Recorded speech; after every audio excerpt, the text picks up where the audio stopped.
Temperature outside in the 30s, but the roof is closed at Lucas Oil Stadium. Warm and toasty inside, and a hot rivalry ready to heat up again. Phillip Rivers and the San Diego Chargers come to town to take on Peyton Manning and the Indianapolis Colts on NBC's Sunday Night Football. Al Michaels, Chris Collinsworth, Andrea Kramer, welcome to Indianapolis. The Colts start the night with a record of 6 wins and 4 losses. They battled through the adversity of a lot of high-impact and high-profile injuries. Once again, of course, what else is new? Peyton Manning is the glue that's held it all together. They're not the dominant Colts we've come to expect over the last 2 years, but if they get healthy, don't overlook them down the stretch. And they're very tough to beat here. They're undefeated 4-0 in this stadium this year. Now, San Diego started the year with a record of 2-5 thanks to dreadful, horrific special teams play. But they've cleaned that up. They've cleaned up a lot of things. In fact, they've won 3 in a row. They're 5-5 coming in, come off their best game of the season against Denver the other night on Monday night, 35-14. And Phillip Rivers is having just a spectacular year. And speaking of Rivers, Chris, he gets Vincent Jackson back tonight for the first time this season. They've owned Indianapolis. They've won 4 of the last 5 games. They know how to beat them. How have they done it and why? Well, it's a very good defensive team, first and foremost. They can certainly stop the run. They can rush the passer. They're #1 in the NFL at that. But I think maybe most importantly is the fact that they have Phillip Rivers, somebody that can match throws with Peyton Manning. So if they get behind a little bit, it's not the end of the world because this offense knows they can come back and match points. Leads the league in passing yardage and in touchdowns. Now, with Peyton Manning on the other side, he's minus the running back Joseph Adai again tonight. Austin Collie is out 3rd time in 5 games. Dallas Clark is on injured reserve. So it's a fairly new cast of characters, mix and match, revolving door. What's his strategy? Well, you know, Peyton Manning's always been the focal point. There's no doubt about that. But it feels like this season he's more so than ever before. You know, they've been struggling trying to get their running game going. They've been struggling with injuries. But let's face it, at the end of the day, there are a whole lot worse things than handing the ball to number 18, Peyton Manning, and letting him go to work, especially in this dome out here. They're going to be all right. And, of course, all he has done through the years, as you all know, is won the Most Valuable Player Award 4 times. So Manning with those 4 trophies, and Phillip Rivers, a prime candidate for MVP this year, matching up tonight on Sunday Night Football.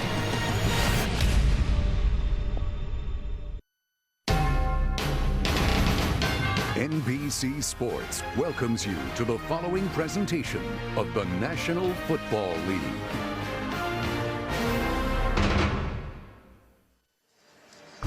Some battles royal over the last 6 seasons. In 2004, Manning threw his 49th touchdown pass in a game against San Diego to set an NFL record, since surpassed by Brady. Then the Chargers came and beat the then unbeaten Colts the following year. In 07, Manning threw 6 interceptions and still almost won the game at the end. Vinatieri missed a short field goal. Then the Chargers closed the RCA Dome in the playoffs by upsetting the Colts. In 08, you had a great regular season game with Vinatieri winning it at the end on a 51-yarder. And then in the playoffs, Sproles had a tremendous night, and Mike Cyphers had a night of nights for a punter. And San Diego beat him in a wild card game. So there is Lucas Oil Stadium. 3rd season for the Colts here. Jim Caldwell, we talked about Collie. He's out tonight. 3rd time in 5 games. Eldridge, the rookie tight end, Adai misses his 5th straight game. 2 big losses at linebacker. Gary Brackett in the middle and Clint Session. And Bob Sanders, they hope to get him back. They have kept him on the active list and hope he can play in December. For North tonight, North Turner, Ryan Matthews was their #1 pick. He is out again at running back. Vasquez, the guard, is also out. So there's 2 starters missing tonight for the Chargers. Nate Kading will kick off. Brandon James will run it back. The Colts have used 7 different guys to run back kicks. There's Jeff Saturday with the offense ready to come out, with Indianapolis winning the toss and electing to receive. And off we go from Indy with Brandon James from the 5-yard line, taken down at the 22-yard line. Pat Watkins makes the tackle, and let's take a look at the Indianapolis starters. Peyton Manning, University of Tennessee. Donald Brown, UConn.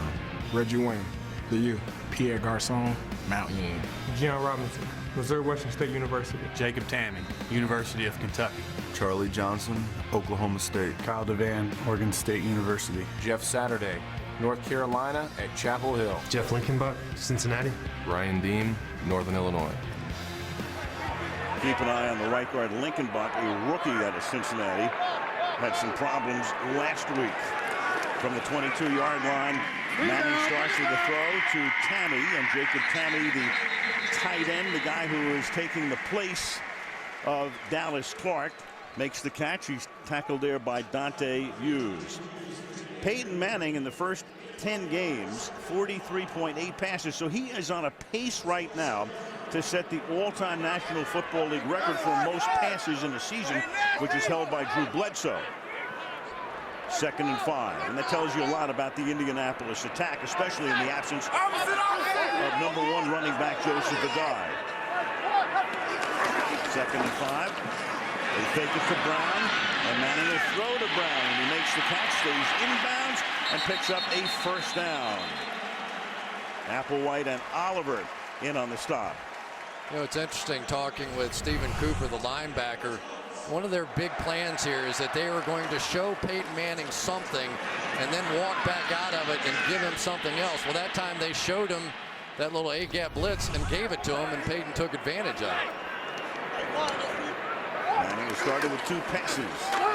Down to the ground they go, and this is Brown, number 1 pick out of Connecticut. Donald Brown in his 2nd year, stopped there by Sean Phillips. Brown was on the inactive list for a couple of games earlier in the season, and now, of course, he has to do a lot of the heavy lifting. Mike Hart is also hurt. They have Javaris James in the backfield. But again, with Indianapolis, it's about passing.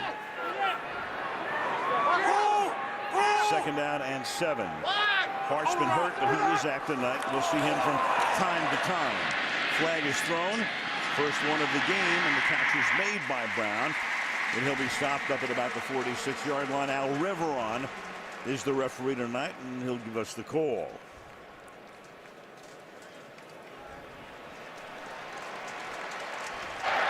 Offside, number 95. Defense, 5-yard penalty. Repeat, 2nd down. Sean Phillips. Ron Rivera is the San Diego defensive coordinator, and San Diego is number 1 in the league in defense, meaning they have allowed the fewest yards. Number 1 in offense, meaning they have the most yards. And of course, if you're number 1 in both categories, you say this team should be 9-1 or 10-0. But they're 5-5 because of special teams and some ill-timed turnovers too. 2nd and 2. I got it. And Manning will throw, and it's caught by Brown, so a heavy dose of Brown early on, and he has the ball in San Diego territory. They'll spot it at the 39, a gain of 16, first down.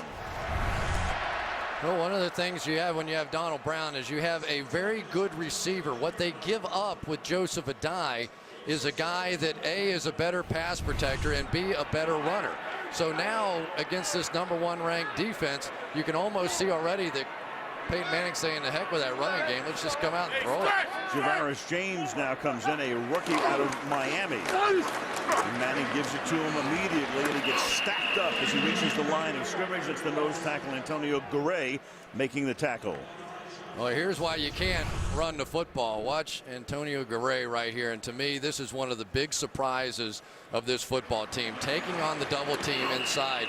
And if you were privileged to watch that Patriots game a week ago, you saw the Patriots stuff this running game. And so far, the Chargers are doing the same. 2nd and 9 from the 39. 4-man rush, pump fake, going deep into double coverage, and it's incomplete. Eric Weddle got a hand on it. It's incomplete. Pass intended for Reggie Wayne, who almost always works the left side, as is the case here. And is going to get double coverage tonight. I mean, we already know that.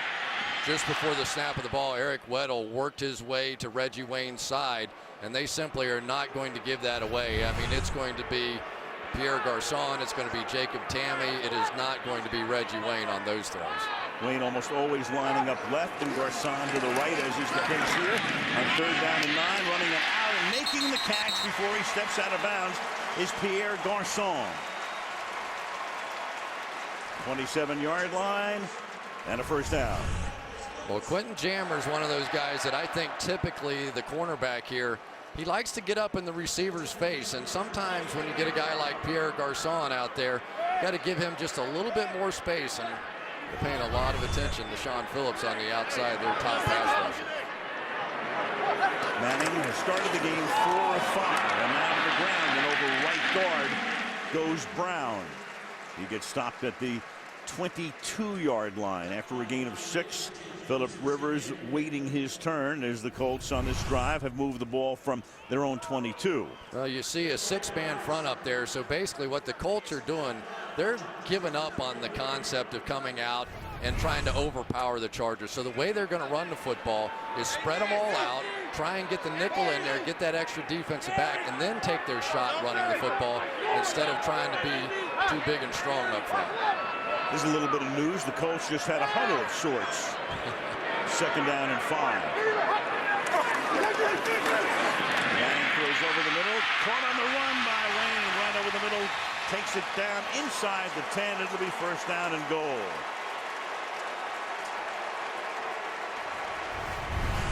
Now they're trying to trade it off inside as Reggie Wayne goes across. He was supposed to be picked up by the inside linebacker, but for Stephen Cooper, that's just a little bit too much. Kevin Burnett may be in that kind of coverage, who's a little quicker guy, but for Cooper, that's a tough assignment. Chargers have seen this before against Denver last week. The Broncos moved down the field with alacrity to take a 7-0 lead, but that was about it for Denver.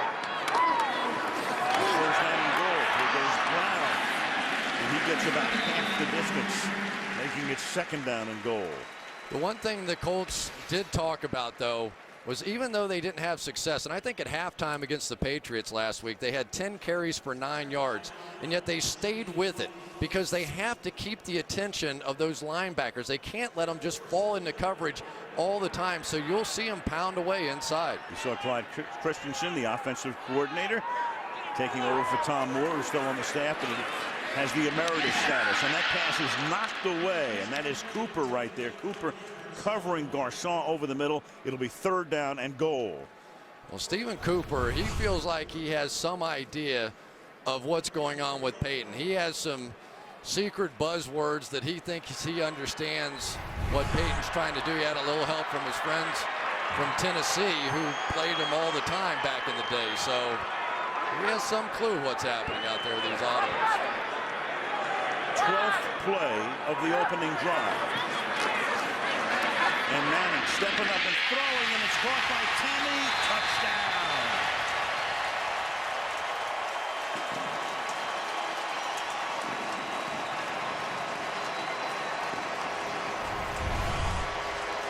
Jacob Tammy's just going to go across this way, and it's really just a zone defense. Nobody really has him. You just sort of pick him up when he comes into your zone, and Peyton Manning just waits for him to get in that little gap and finds the drive, and he did exactly what he's been doing in the past. This is the #1 defense, and they just got gouged. Tammy caught 2 passes on the drive, which is 3rd touchdown of the season. Vinatieri for the point after. So Manning leads them to the end zone on the opening drive, and it's 7-0 Indianapolis. Tree lighting ceremony this weekend in Indianapolis, Indiana, where Peyton Manning in his 13th season has led the team to a 7-0 advantage early on. Kicking off will be Pat McAfee, who doubles as their punter. Darren Sproles will run it back from the goal line. Out past the 20, breaking a tackle. And then Sproles gets taken down up at the 30-yard line, and a flag down. Might have been a face mask at the end of the play. Philip Wheeler came in for the tackle and may have grabbed him.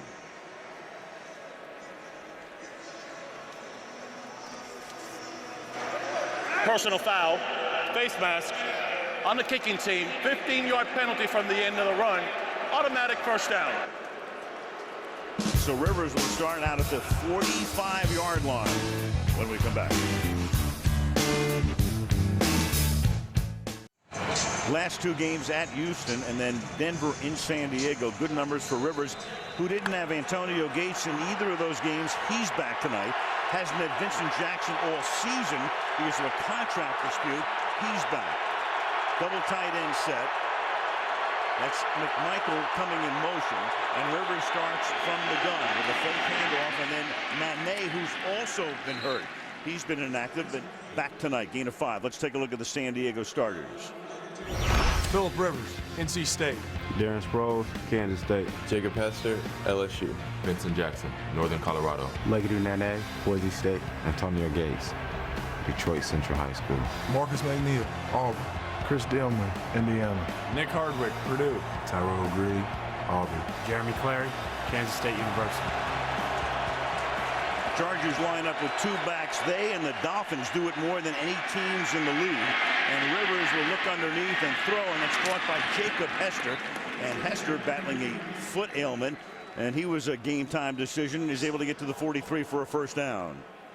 It's kind of interesting here. The San Diego Chargers typically don't give their tackles a lot of help, even against these great pass rushers on the outside, Dwight Freeney and Robert Mathis. But you could see on this play, both sides had a little help. Maybe they're just wanting to get the tackles settled in here a little bit before they cut them loose on those 2 guys. First and 10, the ball is at the 42-yard line. And again out of a 2-back. And they give the ball this time to Mike Tolbert, who had a big night against Denver. You've got Hester leading the way. Ryan Matthews is their lead runner. He was their #1 draft choice out of Fresno State, but he's been hurt. And Tolbert really picked up the slack last Monday. Yeah, and I think they're going to attack this guy right here, Cavell Connor. He's a young player in there, along with Pat Angler, who are filling in for Clint Session and Gary Brackett. And they're just going to make sure that he can handle the run. And the Indianapolis Colts feel like this San Diego Chargers offensive line is the best they've faced all season long. It's a Colt defense that's yielding 5 yards per carry this season. Off the fake. Rivers has to throw underneath, and that's caught by Tolbert, and he gets it to the 29-yard line. So Phillip goes back off the play fake, buys time. Secondary does its work and finds the man underneath for the first. I tell you, it's going to be interesting to watch Antonio Gates working right out here on the outside tonight. Is he going to be able to run? He has a turf toe on 1 foot. He has plantar fasciitis on the other, but he just can draw so much attention from the defense. If he can move at all, he's going to open things for other guys. That didn't look so great there. That is a bad Quinella. First and 10, the ball is at the 28-yard line. 6.5 left in the quarter. This is San Diego's opening drive. Tolbert to the 20-yard line. 5'9", 243. Andrea down on the sideline. What's the story with Gates, Andrea? Well, as Chris just mentioned, he's got a right torn plantar fascia and turf toe on the left foot. He told me it's all about pain management, and he said the toughest thing for him to do is plant with his left foot and cut to his right. And we'll see how much he can play tonight. Again, he was a guy we didn't know if he was going to play. He's missed the last 2 games, but trying to help Rivers out tonight and averaging 16.6 yards per grab. 2nd and 2 from the 20. Tolbert to the 18. Chris, I guess it goes all the way back to Don Nottingham about 35 years ago. Anytime you've got a guy of that size, 5'9" or so, 240, they call him a bowling ball. It's like trying to tackle a pyramid. How do you do it? Where do you start? You start at the bottom, you start at the top. I don't know how you do it, but I think he has just been invaluable to the Chargers this year.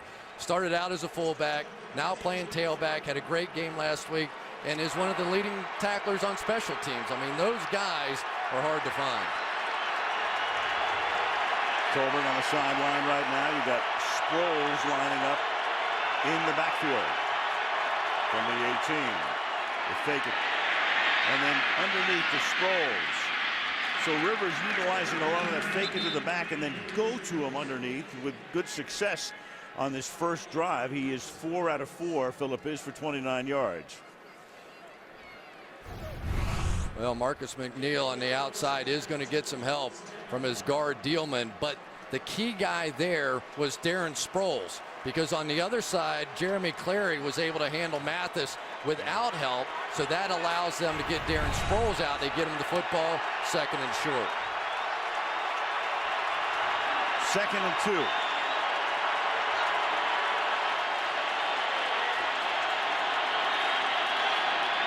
Tolbert back in.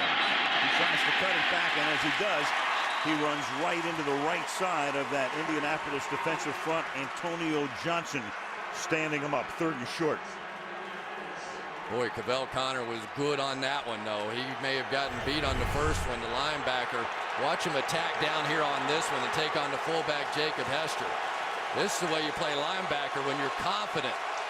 Hasn't played a whole lot, but that was a nice shot there.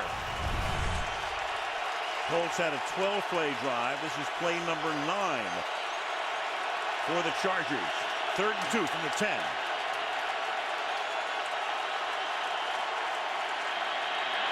And Rivers to the end zone, and incomplete, intended for Malcolm Floyd in the back corner. Hayden covering on the play, and San Diego will have to settle for a field goal attempt. Well, that was close on the outside. I didn't know if they were going to get, I think that was Kelvin Hayden on a grab or not, a little out and up route, and it was borderline. See if we can pick it up on the outside here. Malcolm Floyd going out. See a little bit, but it was right at the 5-yard marker. I think a good no call by the officials. 28-yard attempt for Nate Kading. And Kading's kick is just inside the right upright. So each team scores on its opening drive. 7-3 Colts.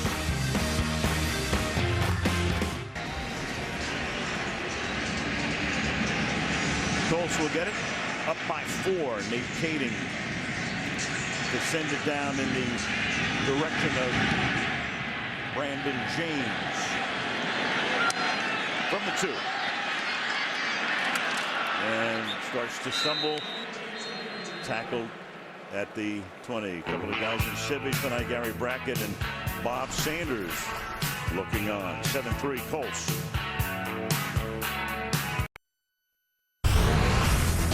Peyton Manning always gets the ball out of his hands quickly, but when you're playing against the #1 defense, you really crank it up. Under 2 seconds. Under 2 seconds. Well, the one time he did go over 2 seconds, he got hit as he released the football. Still got the completion. Once again, under 2 seconds. I don't care how good your pass rush is, you're not getting there that quickly. Colts begin now from the 20-yard line. Donald Brown flanking Manning.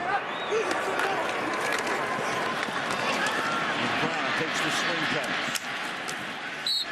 It gets out to the 26-yard line. That is a gain of 6 yards.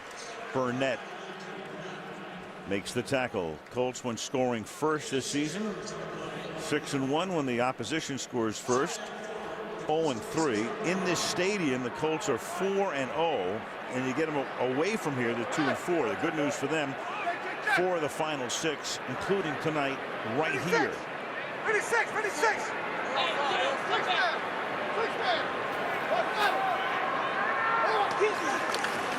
Second and 4. Here's Brown. Nowhere. Let's take a look at the Charger defense. Luis Castillo, Northwestern University. Antonio Garay, Broadway High School. Jacques Césaire, Southern Connecticut. Sean Phillips, Purdue. Stephen Cooper, University of Maine. Kevin Burnett, Tennessee. Antoine Applewhite, Brady Hoke University. Quentin Jammer, Texas. Paul Oliver, Georgia. Eric Weddle, Utah. Antoine Taysom, University of Arizona.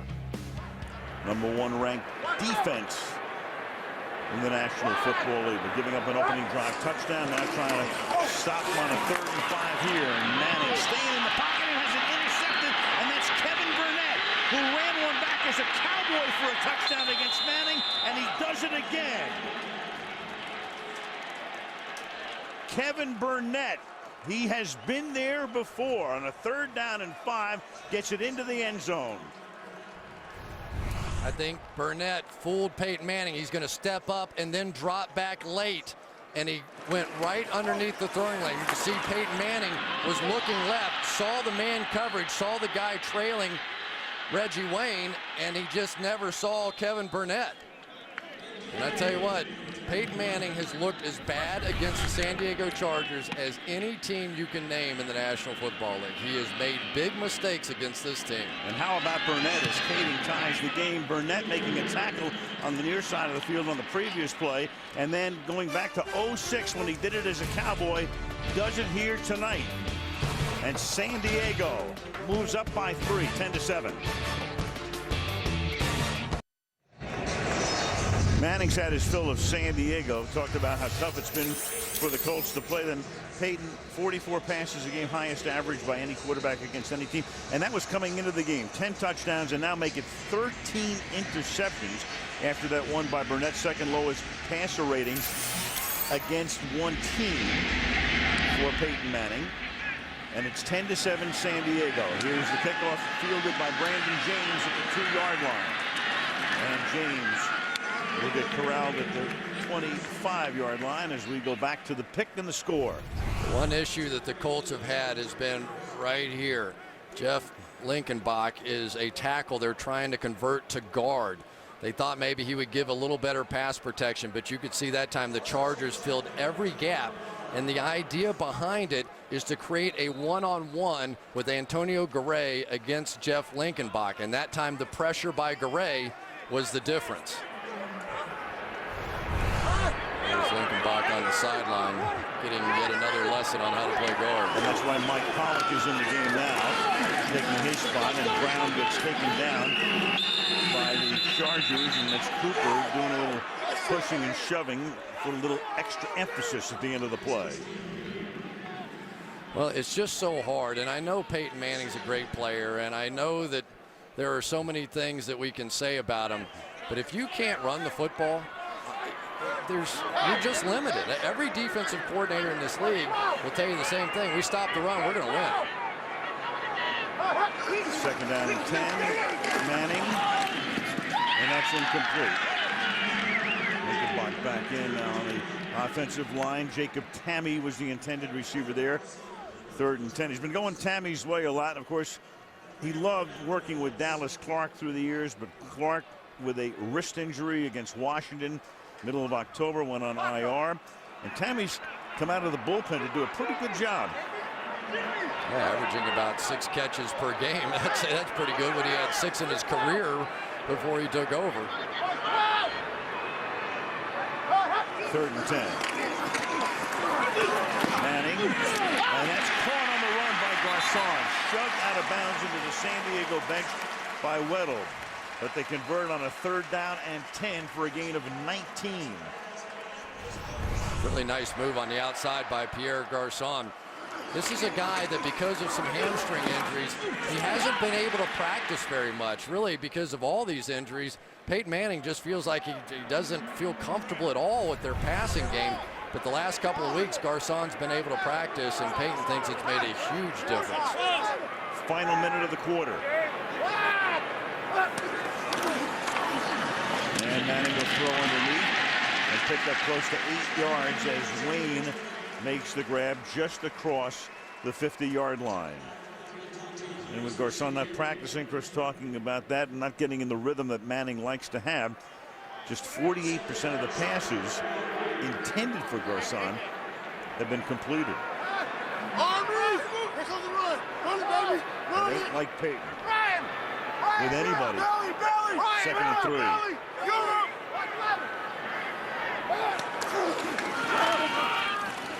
And they give it to Brown on a draw, and he'll lose yardage. Taken down at the 50-yard line, so the second quarter will start with a 3rd and 4. It's the end of 1 in Indianapolis with the score: the San Diego Chargers 10 and the Indianapolis Colts 7. And Sunday Night Football continues after these messages.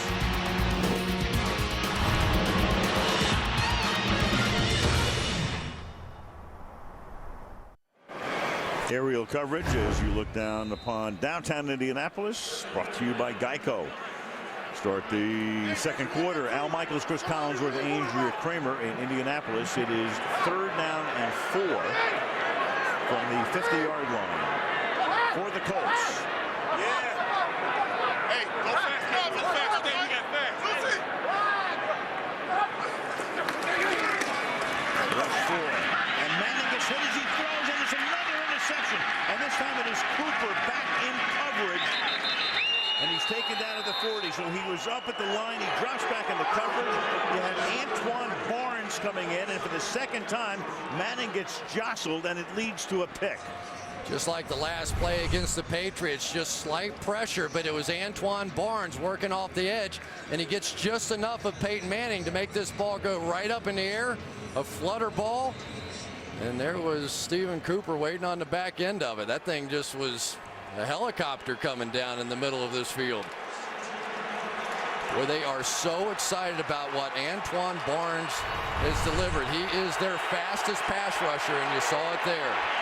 So Manning had 3 picks last week in Foxborough, 2 tonight. Here's Tolbert. The bad news, though, for San Diego, Vincent Jackson, who was going to play tonight and did play a little bit in the first quarter, has a calf injury, and he is done for the night. So after 10 weeks on the shelf, he had a 3-game suspension. He had a contract dispute. He comes back. He practices for 3 weeks. He plays a little bit in the first quarter. They don't target him at all, and he's done for the evening. They are in a spot. These receivers are hurting, and if they lose another one, I'm not sure where they go tonight. Well, Patrick Creighton had a wrist injury last week. He had a big game on Monday night. Here's Rivers, and he's over the middle and complete. He was in a pocket. He had no breathing room at all, but he gets it off to Legadou Nane. This is just funny to watch. I mean, it really is. You've got Marcus McNeil. His tackle is basically going to run into him. But watch him sort of hop up here and just do this. I don't know what you call that. That's a little, shot put or something over the top.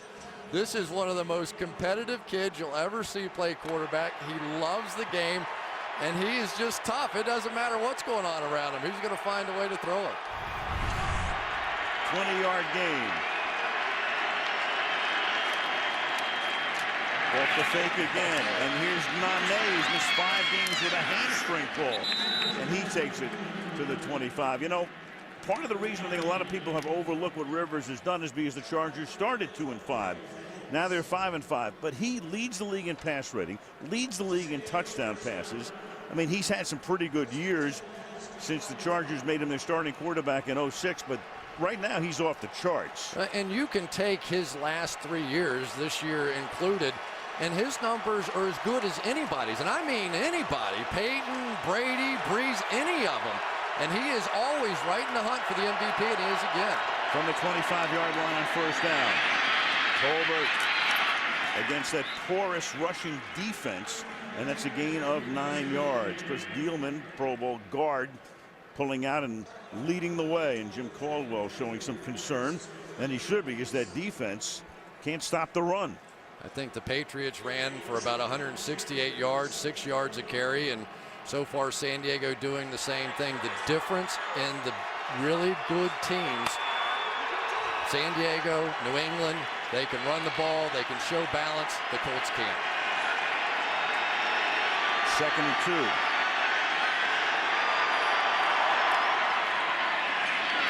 Tolbert again. Slips the tackle.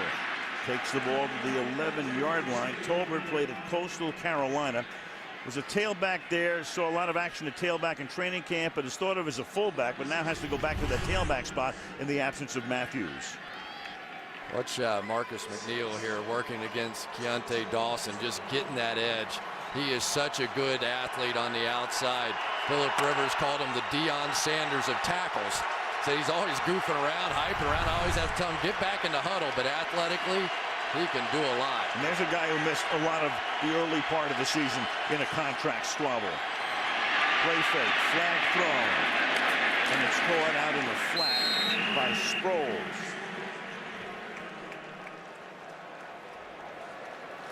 Alberto Riveron. He says, for my mother, call me Riveron. Okay, there you go. Personal foul, face mask, number 68. Offense, 15-yard penalty, first down. Dielman. Well, Chris Dielman just got a little off balance on that one and reached back with his right hand and grabbed the face mask, trying to protect his quarterback. Dielman's one of those guys a little on the edge anyway. He is a player that he's going to block you, and then they're going to blow the whistle, and then he's going to do something else to you, and it may or may not be legal. So that makes it 1st and 25 from the 26-yard line.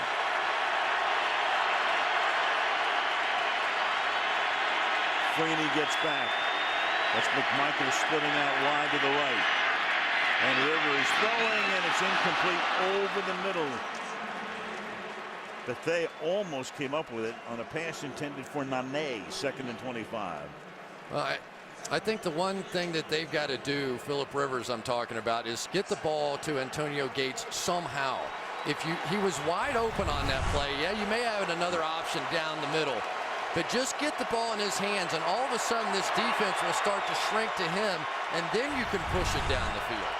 And he was open over the middle. He splits out wide to the right. Sproles is in the backfield. 2nd down and 25. And they're going to give it to Sproles through the middle, and Sproles will take the ball to the 15-yard line. Tackled there by Pat Angerer, the rookie out of Iowa, who's spelling the injured Gary Brackett. Well, anytime you watch the Colts, you know that Freeney wants those sacks. So what do?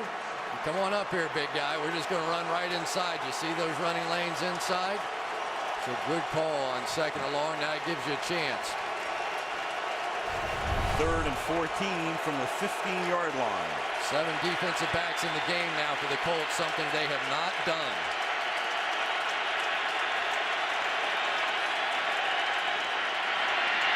And Rivers will throw, and it's incomplete. And it was the receiver, Ejiro-Tutu, Shea Ejiro-Tutu, a rookie out of Fresno State, who couldn't get his GPS down there. You'll see all the DBs, and it's because of these two guys right there. They just don't feel like they can cover Antonio Gates and Darren Sproles with linebackers, so they're just going to take them out of the game, put in defensive backs. But to look, the Chargers and really anybody else that's played the Colts, we haven't seen it. Nate Kading, a 33-yard attempt is good. So the turnover leads to a field goal. 10:04 to the half. It's a 6-point Charger lead. Kevin Burnett with that interception and run back for a touchdown. Only Ty Law and Burnett are the two guys with 2 interceptions that resulted in touchdowns against Peyton Manning. And Manning's 2 picks coming on the last 2 drives after he led him down the field on the opening drive for a touchdown.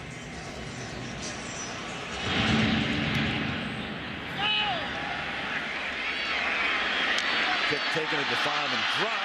James tries to recover it, and the San Diego special teams unit, they really cleaned that act up in the last month right there. Tyrone Carter making the tackle, pinning them deep. 9:57 to the half, 13-7, San Diego. Always a chess match between a linebacker, in this case Stephen Cooper, and Peyton Manning. We'll get to that in a second. You can see what Cooper's trying to listen for. Javaris James is the running back here. Ball is at the 10-yard line. A quick swing pass taken by Reggie Wayne. Gain of 3. And speaking of that chess match, Chris, let's go back to the series before. Just listen to this. Ryan, you're up. Belly. Ryan, you're up. Belly. You're up. You know, football players aren't the smartest guys in the world. It was a B word, which they equate to belly, and I think they guessed right. 2nd and 7. That pass is caught on a slant by Reggie Wayne. Up to the 25. What do you mean they're not the smartest guys in the world? Come on. You got to keep it simple for everybody, so there's ways of doing it. When you have an S word in the audible, it's probably the stretch play. A B word's belly. That's how it works. So you can say any word you want. You can say balloon, and that means belly. But for Stephen Cooper, he's a guy that Ron Rivera says, along with Brian Urlacher, is the smartest guy I've ever coached. And he out there is calling audibles that he thinks matches what Peyton's doing. I believe in subterfuge.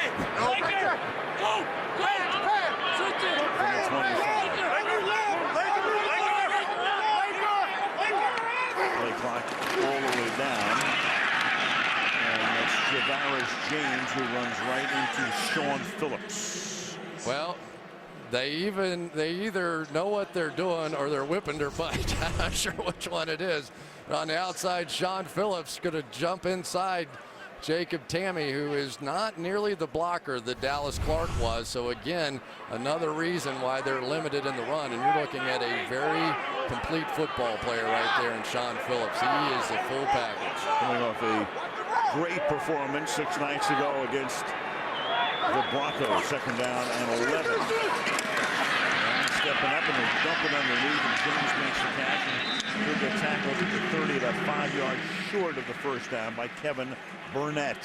You know, that's the other thing that Peyton has working against him is Joseph Adai is not here, and he was a little like Edger and James in that he could do everything. He could block, he understood pass protection, he could run the football great. These other guys are good at some things, but none of them are what Joseph Adai was, which was the complete back, and they miss him dearly, and it shows out here. And they miss a lot of guys because we're watching Indianapolis do more huddling tonight than I can remember.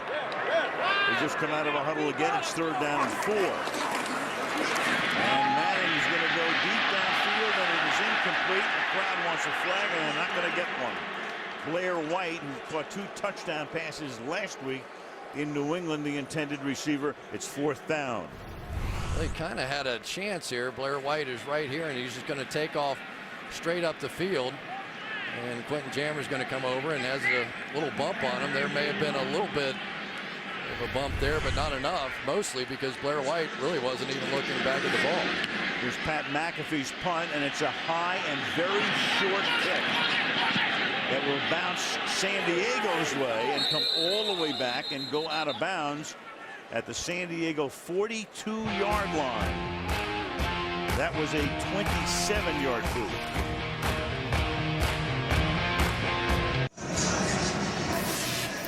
Marquee quarterback matchup tonight. These guys 1 and 2 in passing yardage this season. Rivers on a near record pace.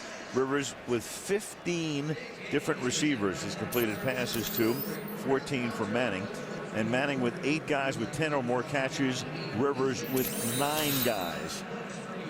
And if Ajera Tutu catches one tonight, that'll be another guy for him. 7:06 remaining in the opening half. Good field position after a 27-yard punt that spun backwards off the foot of McAfee. And they start with Tolbert going to the outside. He runs right around Bethea. Outruns Foster and finally gets taken down by Aaron Francisco. Boy, Antoine Bethea is one of their best players, and he just got sucked in here. He's going to come right behind our logo, and he's supposed to have contain right here on this edge, and he just ends up losing it. There's nobody else to the outside. On the other side, you're going to see Marcus McNeil and little. There's a nice little hole for Dwight Freeney to take with you. Always good to run by the logo, isn't it? It is. Never got to use the logo in a illustration before. From the 37-yard line, Tolbert again, 5 tough yards right through the middle. Jacob Hester, again, we talked about the fact that San Diego uses a 2-back set about 50% of the time, and that's a tremendous amount in today's NFL. Only Miami has used 2 backs in the backfield together more than San Diego. I tell you, I really like Jacob Hester as a fullback. He is the most un-fullback looking guy that you will see, but he has a way of digging guys out. He's not very big, but that was a key block he made on that last one. Sproles is the running back now behind Hester, and here comes Sproles dancing to the outside on the 2nd and 5. And able to get about 3 yards to the 30-yard line, where it'll be 3rd down and 3 for the Chargers. Well, the one thing that, oh man, you cannot afford to have another back hurt over there. Mike Tolbert kind of shaking his hand on the sideline. They've got Curtis Brinkley up, but they are very thin. Ryan Matthews, their top draft pick, not available either. 3rd and 3.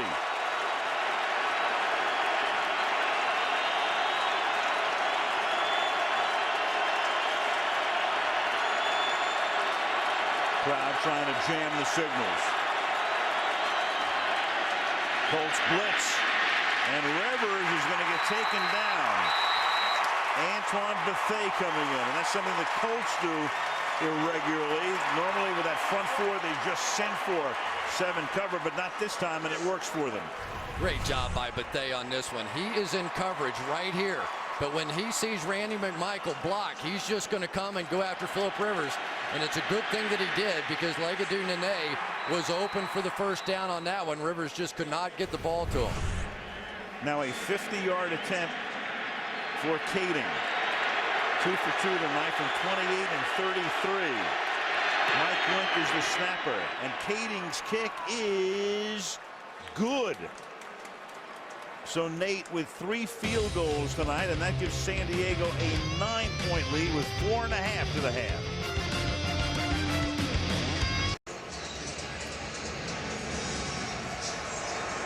Kading to send it down to James.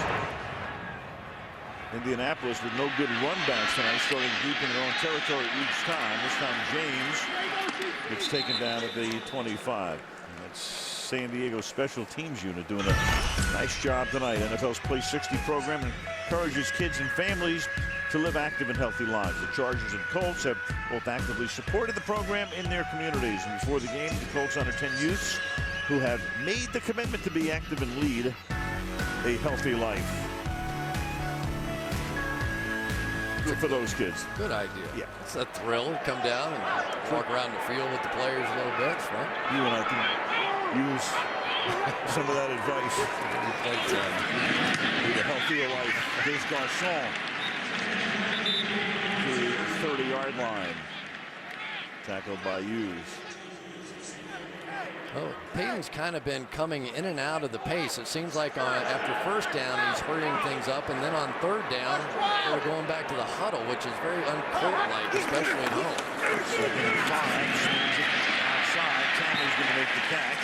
He'll get rolled out, but not until he picks up the first down. Kevin Burnett making the tackle. You know what I thought was interesting that Peyton was saying? He said, you know, when we're good, we don't get to third down. You know, when we're playing well, it's first down, second down, first down again. And that's what they finally got going there. And now that maybe they can get a little tempo going. Ball's at the 38-yard line.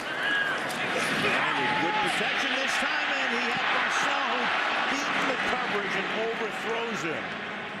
Quentin Jammer was beaten, and Garcon was 5 yards beyond him. He hesitated. Pierre Garcon, watch him when he goes by Jammer, just hesitated. Just hesitates. Peyton threw it out there, and then he couldn't catch it. You know, those are the kind of timing issues that we've seen this entire season between those two. And I know Garcon's had the hamstring injuries, but he's running now. You just have to finish the play. 6 points to a wasting. 2nd down and 10 from the 38-yard line. And that's a deep pass, and Wayne can't hold on to that one. 3rd and 10, and Peyton says, let's huddle up here. Well, just a little mild double move on the part of Reggie Wayne at the top. And you're not going to see this one too often. You know, I can. How many could you name that you've seen like that from Reggie Wayne? Right. Not very many, maybe 4 or 5 in his career like that one. So 2 missed huge play opportunities. Your 3rd and 10, and here comes the pass rush now. Back-to-back plays. But only 2 down linemen. Now a 3rd puts his hand down for San Diego. And they send 3. And they get it to Wayne. And Wayne will get taken down at the 44-yard line. So it'll be 4th down with 3.5. And in comes the punting unit. Well, Reggie Wayne right after the drop. Watch what he does here. He's going to look up and say, I lost it. You know, in the lights, and you know, there are lights on. Yep. But at home, where these guys are next to unbeatable. They've won 17 of their last 18 regular season games here. They don't look so unbeatable tonight. No. And in addition to playoff games. McAfee's kick. Fair catch called for. Made by Sproles at the 15-yard line. You know, the Chargers, when you look at them, late bloomers month by month under Norv Turner since he took over in 07. As you can see, they just get better and better. They start the year like Zenyatta runs a race. way, way, way back. And then all of a sudden, bang, down the stretch. Here they come. And Rivers, too. I mean, 33-5 as a starter in November, December, and when the calendar for the regular season laps over into January. And once again, it's the same thing this year. 2-5, now 5-5, trying to go to 6-5, and the next 3 games in San Diego.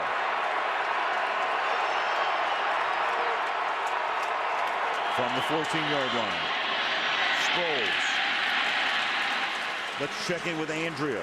Well, guys, for the Chargers, Mike Tolbert is in the locker room having his right hand evaluated.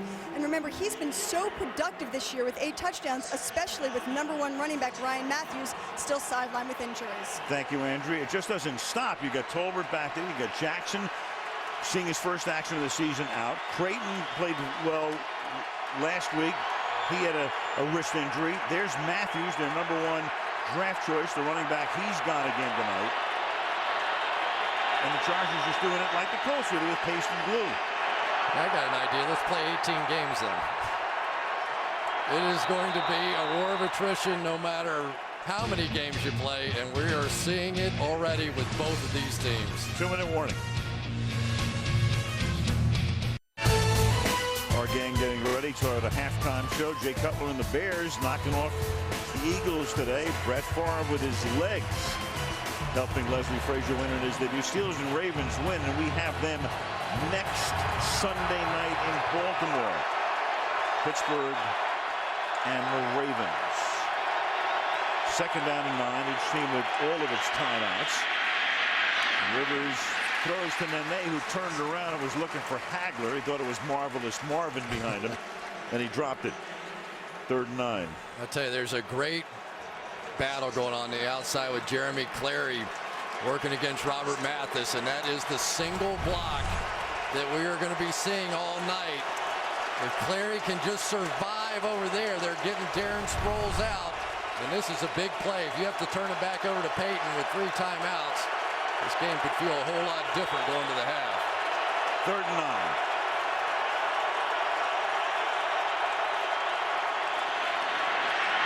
And Rivers throws underneath, and it's caught, but can he get the first down? Sproles can't. He stopped at the 21-yard line, and that will force a punt. And it will also stop the clock on an Indianapolis timeout.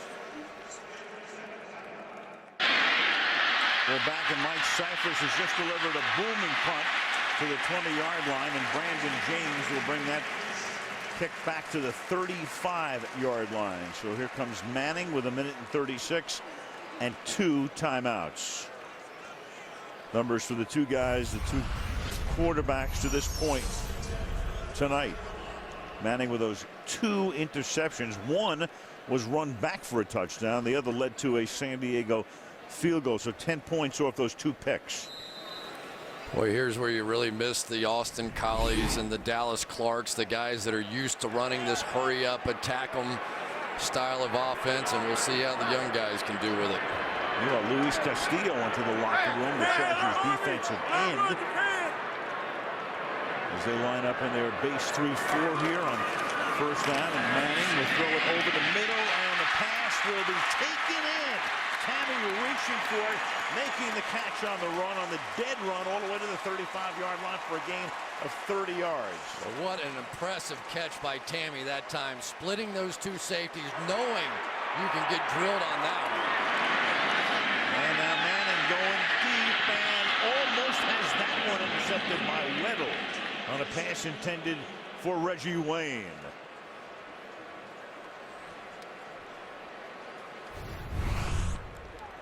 Go back to the play before. Watch Jacob Tammy coming down here and split in the middle, and it's no surprise that the very next play after Peyton guts the middle of that defense, he tries to go back outside, but they are doubling Reggie Wayne. If he wants to take a shot, it almost has to be to Garcon.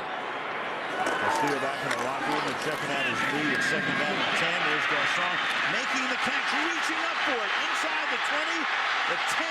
They'll take it to the 4-yard line.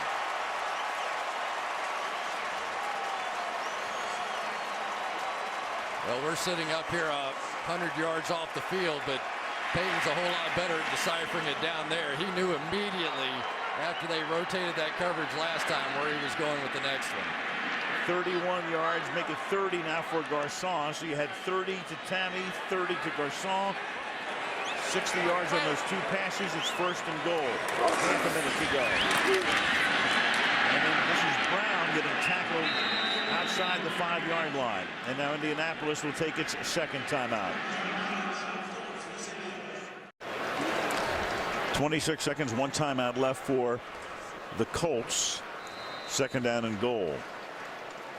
Chargers will get the ball at the start of the 2nd half.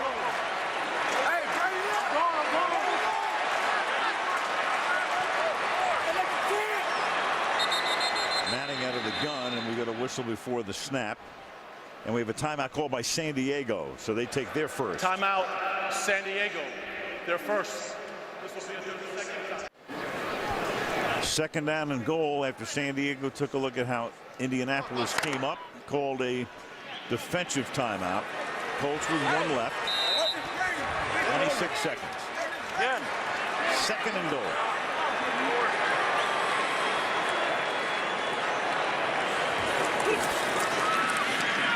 Manning stepping up and throwing, and it will be caught by White for a touchdown.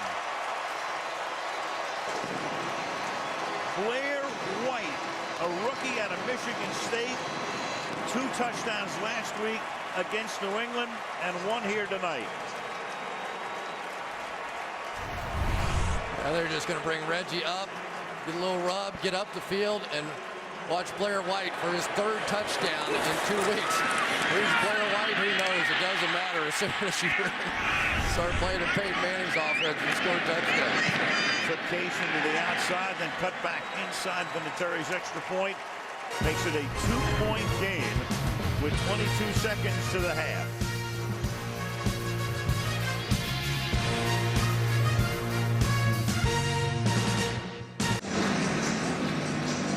Peyton Manning, he'll find anybody. Blair White was a walk-on at Michigan State. There's Victory Field, the minor league baseball stadium here, and there is White. Wasn't with the team for the first 2 games this season, but with all of the injuries, remember Anthony Gonzalez played very sparingly early on, and then he went on IR. Reggie Wayne at least has been very, very healthy. Colley's missed 3 games, so it gives a kid like White a chance, and he's making the most of it. He has. He made brilliant catches in that New England game a week ago. Just acts like he's been here forever. McAfee's kickoff. Sproles is dangerous. From the 2. Inside. 2 yards inside the end zone, and he takes it all the way out to the 25-yard line. 16 seconds to the half. I tell you, Al, since Mike Tolbert went out of the game, San Diego's offense has not been the same. They basically now look like the Colts without the run threat. All of a sudden, the play action, all the stuff that was working so well early on is not working. Well, for the moment, at least he comes out of the locker room and was back in the huddle, but now they're going to send him back to the sideline here. And instead of, well, we'll see what they're going to do. You got Sproles in the backfield with Rivers. 16 seconds. 2 timeouts. And Rivers will throw it to Sproles. And Sproles can only get a couple of yards.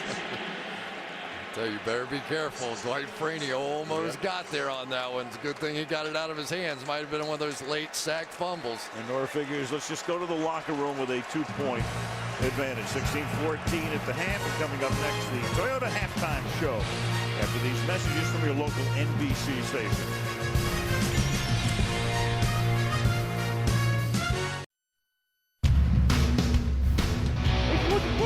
Sunday Night Football. All eyes on us tonight.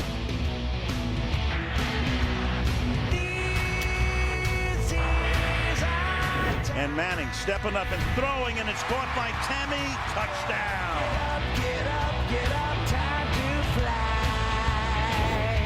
Staying in the pocket and has it intercepted, and that's Kevin Burnett. Hit as he throws, and it's another interception. Manning gets jostled, and it leads to a pick. Manning stepping up and throwing, and it'll be caught by White for a touchdown.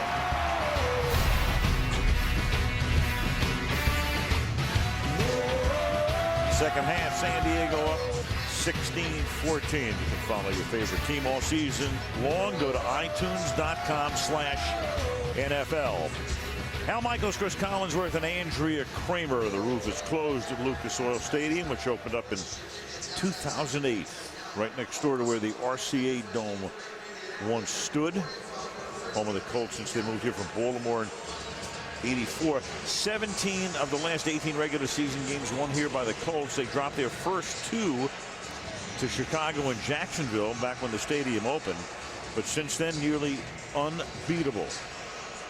And the only game that they lost was that one to the Jets last year, which meant nothing to Indianapolis and everything to the Jets. 1-yard line, Sproles to run the kickback, and Sproles gets taken down up at the 33-yard line by Jacob Lacey. Well, there's no question one of the keys of this game is that San Diego was going to try and block these 2 great pass rushers on the outside with their tackles in more one-on-one situations than most. Marcus McNeil, Jeremy Clary both did a good job. Neither of these guys have a sack, but I will say they're getting closer, and it really has more to do, Al, don't you think, with the situations. If they can get them in those 3rd and longs and give those guys a chance, they'll get there. But as long as they're running the ball well, it's just tougher to get cranked up with the pass rush. Well, Rivers right now with 8 completions, 12 attempts. He's only completed passes to 1 wide receiver, that's Nane, and he throws underneath, and this is Hester, and Hester spins away from a tackle and comes close to picking up a first down. Let's get an update now from Andrea. Well, Al, Norv Turner said in order to convert field goals into touchdowns, they have to do better on 3rd down. He said that the Colts are playing deep coverage to take away the best play. The Colts are playing deep coverage to take away the big play, so the Chargers have to finish drives better. As for Jim Caldwell, why are the Colts huddling up? He said it's just to change the tempo. It's a change. It's a strange change of tempo, but it sort of worked at the end of the first half as it was Tolbert there. They had been huddling, then they went no huddle, of course, in the 2-minute situation. Andrew talking about 3rd down. San Diego is 0 for 4 on 3rd down to this point. You know, typically Robert Mathis, I think, is the better run player of these 2 guys, but watch Dwight Freeney here. You're going to get even chopped down and still just stay alive long enough to make Tolbert bounce it 1 hole wider, and then his friends got there. 2nd and 10.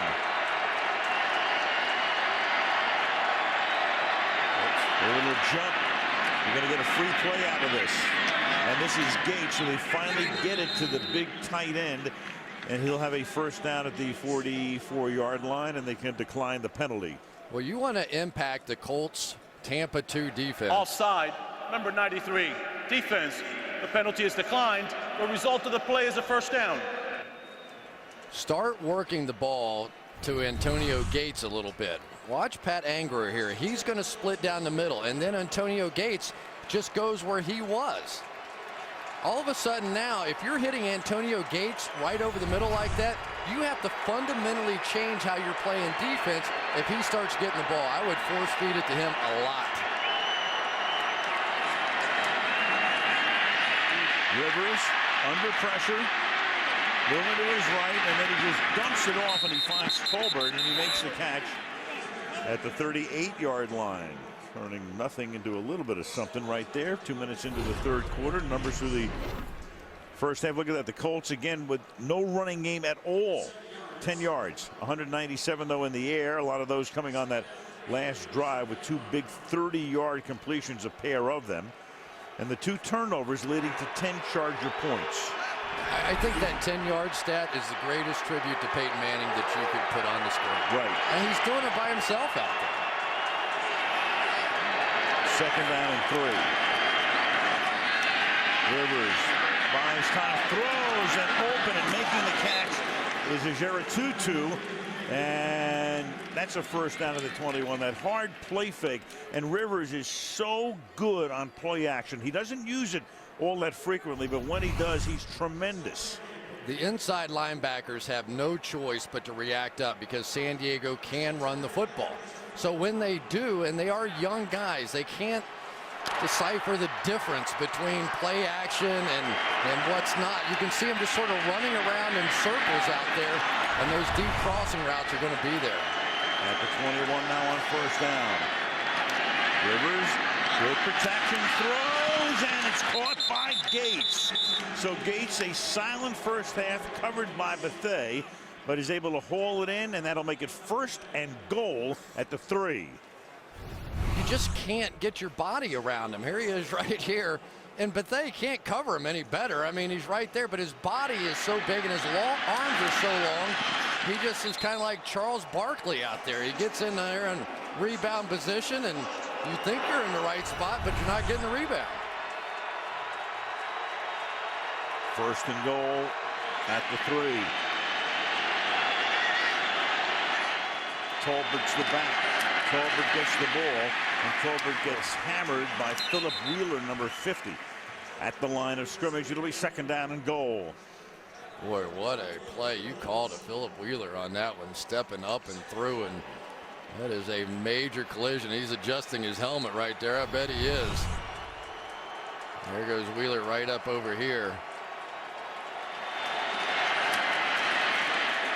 Tough to stop that big guy for 0. Tough to stop the Chargers in goal-to-go situations. They scored a touchdown on each of their last 10 goal-to-go situations. 2nd and goal. Tolbert. And he can only get to the 1-yard line. To O'Connor. Outside backer makes the tackle. What do you like for the call here on 3rd and goal? Well, I think if you're Norv Turner, you're just going to keep taking your shots here. I mean, this is a power football team. If you're the Colts, there's probably 100% pass on this one. But for the Chargers, I think they maybe go twice here. It wouldn't surprise me at all. Take 2 shots, try and stretch this lead. Line up in the tight run formation. 3 tight ends. Play fake. Rivers rolling under pressure, and he's going to get taken down at the 11-yard line. Eric Foster gets to him. Big defensive stop. I just don't know that on 3rd and 1 you're really fooling anybody with this play call. You know, on 1st down you go play action fake, or even 2nd down you're going to see all these guys come up, but there's Eric Foster who's just going to stay with the play. The coverage was there. Nobody was fooled. Nobody was playing the run. Good job defensively. 30-yard attempt for Kading. And that's 4 field goals for him tonight. So that offense hasn't gotten into the end zone. The 1 touchdown was on defense. Kading's accounted for 12 other points, and that makes it 19-14 San Diego.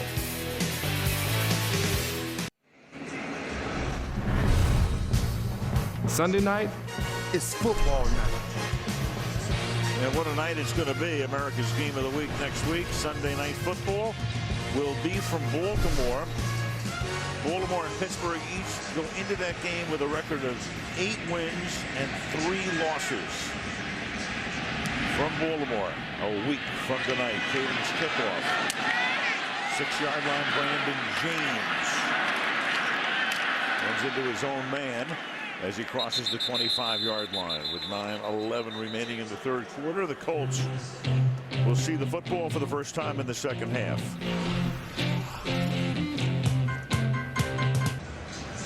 This is a game of major import to both teams. Kansas City won today to beat Seattle. So if San Diego loses, they'd be 2 back with 5 to go, and they've already lost to Kansas City. Now for Indianapolis, a win makes them 7-4, puts them in undisputed possession of first place. If they lose, they're 6-5.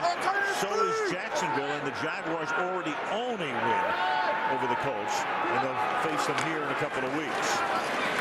And the throw, and that pass is intended for Wayne and incomplete. Well, for Peyton Manning, obviously the story of the first half were some of the times he was contacted that created issues that led directly to the interceptions on both of those plays. And so protection is going to be paramount here in the 2nd half as he continues on his record pace of attempts. 2nd and 10 on a draw here. And this is Brown, and he will go nowhere.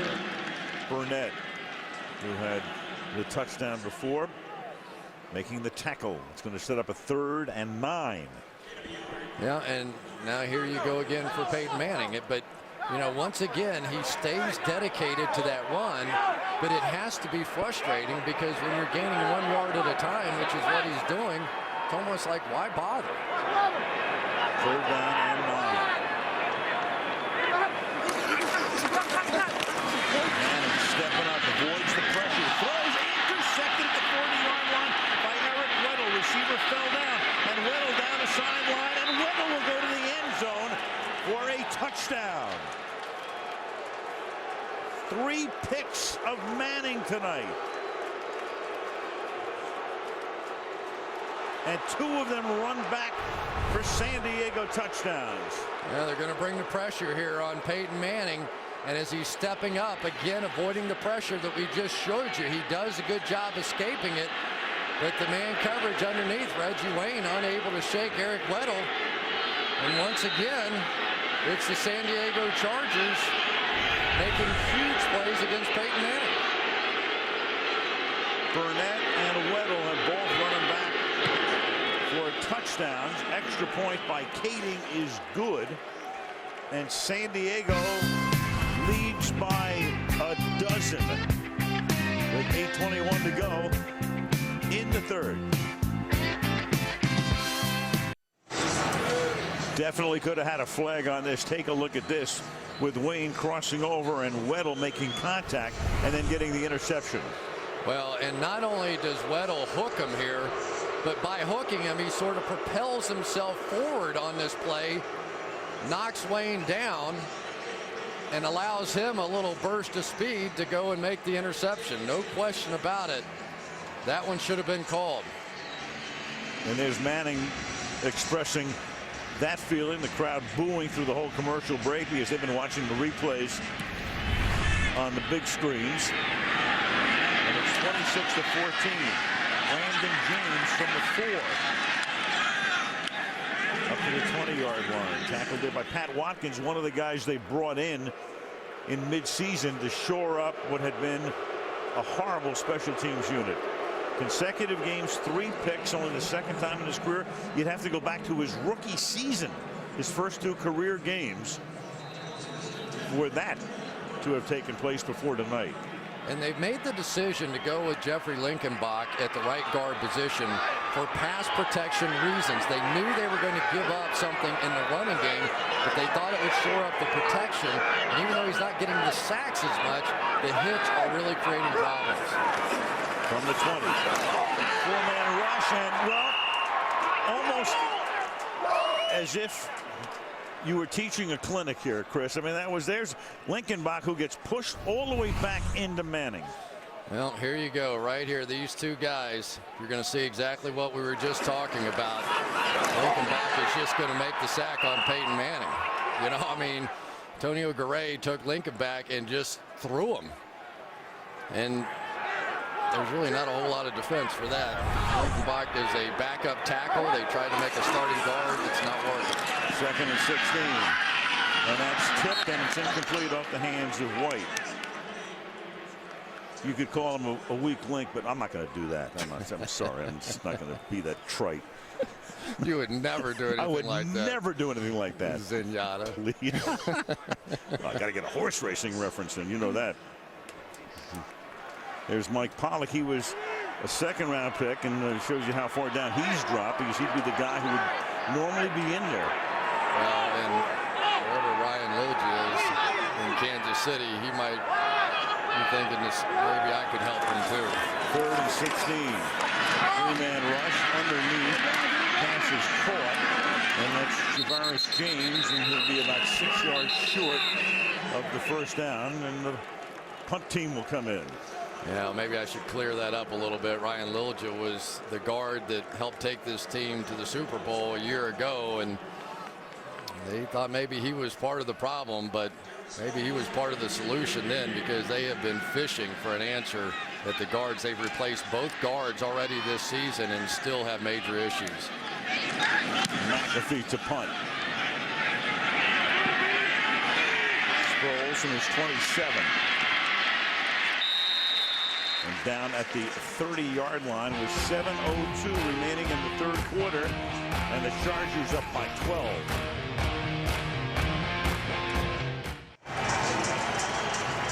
Great quarterbacks, but a lot of different kinds of throwing motions around. Tom Brady, probably the most classic throwing motion, straight over the top. Mike Vick, one of those guys. Watch his elbow. Watch the torque as he releases the football.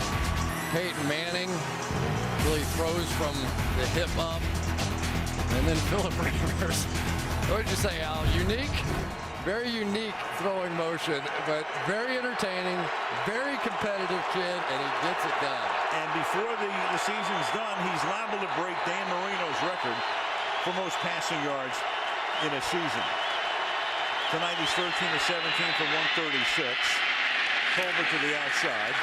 And as if to get the crowd even crazier, while we're in a commercial break, all he did in the stadium on the video boards was replay the Weddle non-call and interception. And there it is, Dan Marino in the year that he went to the Super Bowl, his second year, and they lost to San Francisco 5,084. Rivers coming into tonight on a pace that would put him 1 yard shy. Drew Brees with 5,069 in 2008 came up 15 yards shy of Marino's mark. Second down and 10 from the 30-yard line. Colbert. And they stop him back at the 29. So San Diego with 26 points tonight, but no offensive touchdowns. Well, Mike Tolbert has changed his style. That's a second straight run now. He's tried to go inside and bounced outside. Believe me, Mike Tolbert is never going to outrun this Indianapolis Colts defense. He has to jam it inside like he did in the first half. Stay with it. This will never, ever work. 3rd and 11.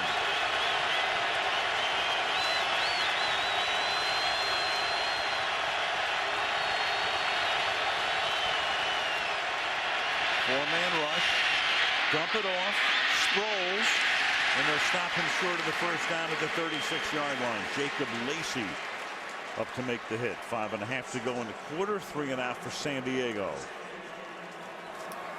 Well, that's the big difference when you get him in a 3rd and 11.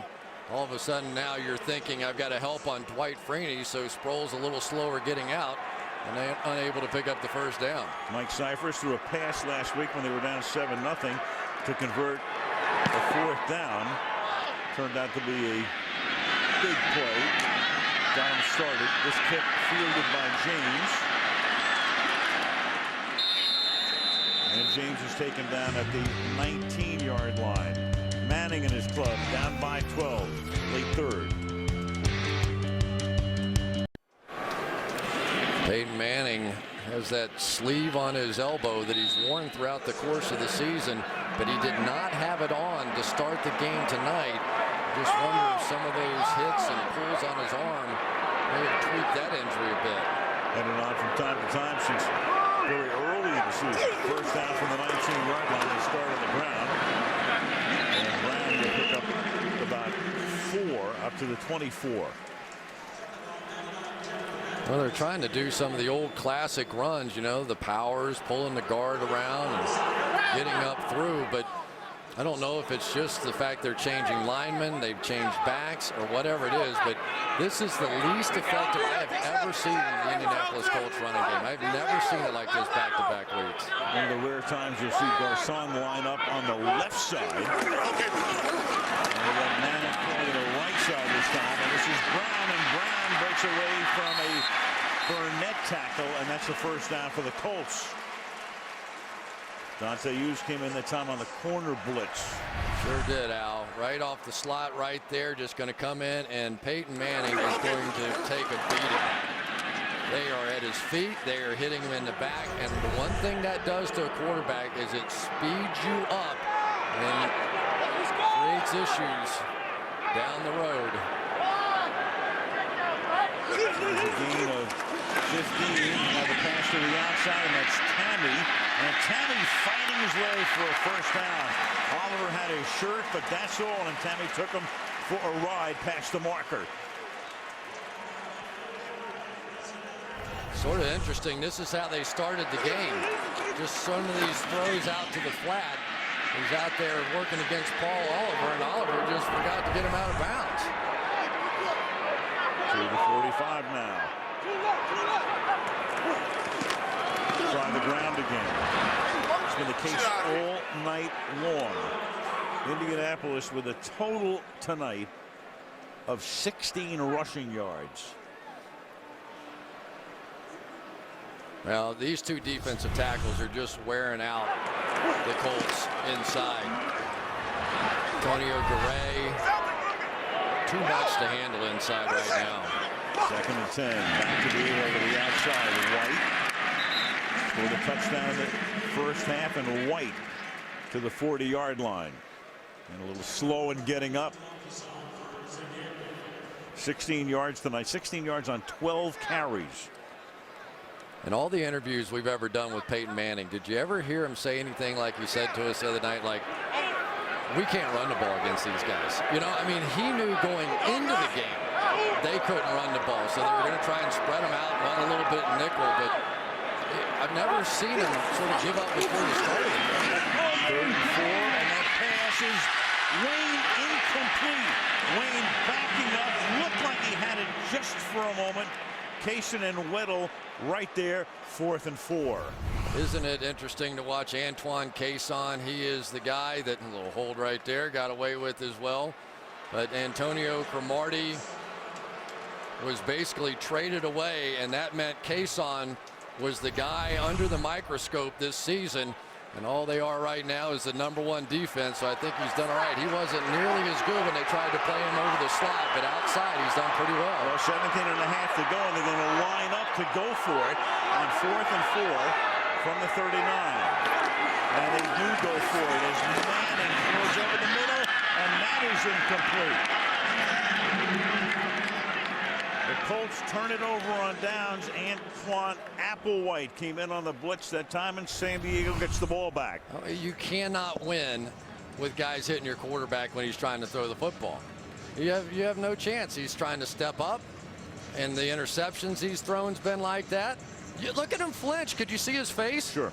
His face is flinching before the hit even gets there. He's anticipating that he's going to get hit. That's the kind of night it's been, and that's what San Diego's been able to do to him over the years. Of the #1 defense, they lead the NFL in sacks, and looking like it. Play fake. Out to Hester. And Francisco stops him after a gain of 7. Indiana State championships for high school football held right here in this building over the weekend. 5 state champions were crowned. Peyton Manning's getting crowned right now. Yeah. 2nd and 3, Nene in motion. To Tolbert. And Tolbert very close to a first down, just shy of the 50-yard line. Pressure tonight. Rivers has gone down twice. Then you take a look at Manning, 5 hits, 4 knockdowns, 2 batted balls, 3 picks. Doesn't tell the story, though, does it? No. Peyton Manning came in here, I think, with a leading few 12 sacks. I didn't say that very well, but now he doesn't get hit a lot, or he doesn't get sacked a lot. Tonight he's been getting hit a lot, and it's been the difference in the game. You didn't learn that in Gainesville, did you? From the 49-yard line on first down. And Rivers is going to roll and buy time, and nobody's open, so he's going to look for the sideline, and he turns that into a nice little later 9-yard gain. You know, it's really been one of those games for Phillip Rivers that he really is sort of just tried to play within himself, too. This is a team that loves running the ball and throwing it deep, and to the best of my recollection, I can't remember them taking a single shot really down the field, a couple of crossing routes and some things like that, but never one where they just tried the go route on the outside.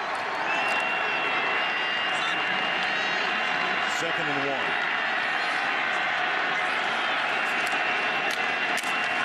And that's going to be a first down for Tolbert. He just keeps chugging along to the 34-yard line, and they will not have to run another play before the 4th quarter. I love this kid, Jacob Hester, this fullback. Watch him right here. not only does he make big hits, but he sort of picks a side and creates running lanes. He knocks people down with his block. That time it was Pat Angerer trying to step up, and the little guy got underneath him. And that will take us to the fourth quarter after 3 in Indianapolis before a stunned and pretty quiet crowd right now.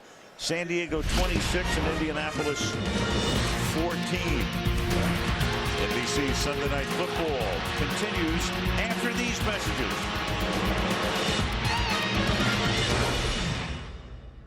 Aerial coverage tonight being brought to you by Geico. Start the fourth quarter in Indianapolis. Al Michaels, Chris Collinsworth, Andrea Kramer. Sunday Night Football. 12-point San Diego lead. 2 interceptions returned for touchdowns. 4 Nate Kading field goals. They're at the 36 of the Colts. And this is Tolbert. Tolbert doing a good job on the ground tonight. Rivers in this half. Rivers is 7 of 7 for 77 yards. It's a good come-out roll. He really is something special, boy. You start looking at some of his numbers, what he's done in his career, averaging 28 points a game in his 74 starts. He has just been special.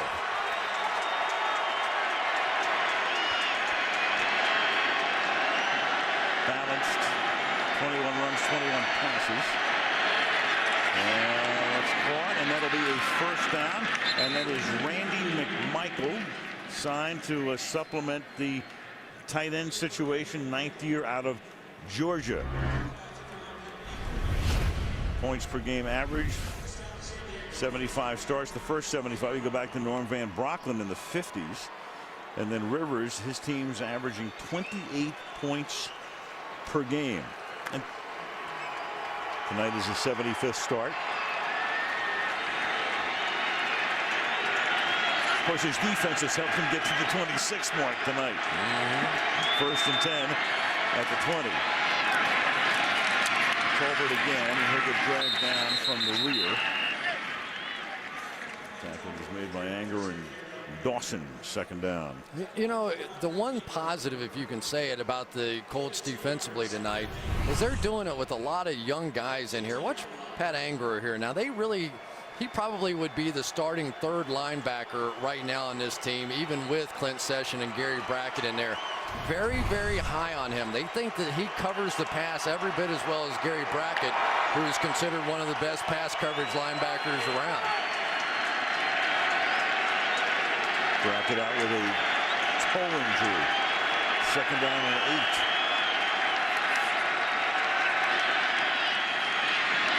Rivers protected well. Pass caught over the middle and reaching for that first down and getting across the 10-yard line to the 9-yard line is Gates.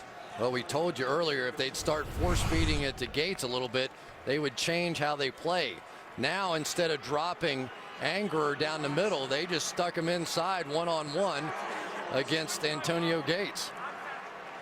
Very quick release. You know, the comparisons to Dan Marino I don't think are too far off. He gets the ball out of his hands very quickly, Phillip Rivers does. First and goal. Gates has caught 3 passes tonight. Rivers to Gates again, and his 4th catch takes him to the 2. So Gates playing through pain, missing a couple of games. Both feet a problem. The toe, the plantar fascia, and if you joined us late, they got Vincent Jackson back tonight, but he got hurt, injured his calf in the first quarter, hasn't played since. That time Marcus McNeil was starting to get crammed back into the quarterback by Dwight Freeney, and the little guy Darren Sproles kind of went in there and helped him out and pushed a little bit and got him stopped.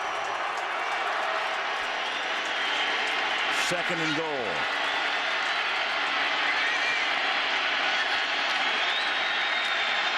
Tolbert, and he gets into the end zone for a touchdown. And for San Diego, that was huge. A touchdown instead of a field goal, because that makes it a 3-possession game, where field goal would have kept it a 2-possession game.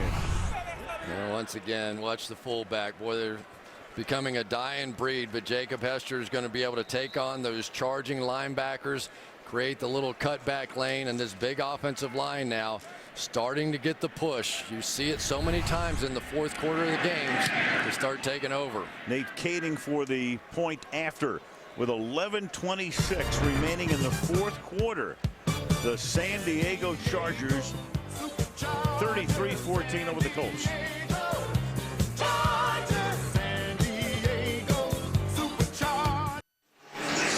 Great long-time tradition, the Christmas tree lighting in Rockefeller Center in New York, and you'll see it as part of a special Tuesday night right here on NBC. Kading kick this time is a short one and fielded up at the 19-yard line, and James will bring that ball back out to the 35. Peyton Manning, not too often does he come out down by 19. Some battles royal over the last 6 seasons. In 2007, Manning threw 6 interceptions and still almost won the game at the end. Manning staying in the pocket and has an intercepted. Manning gets jostled. 3 picks of Manning tonight. This is Sunday night.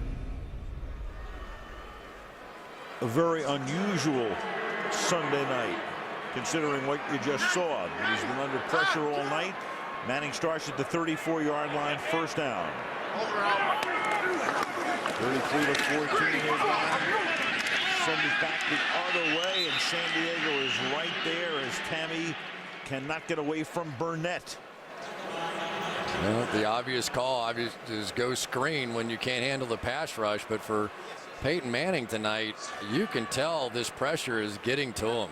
I mean, we have seen it on his face even before he's being contacted, that he's flinching a little bit and scrunching his face and anticipating being hit.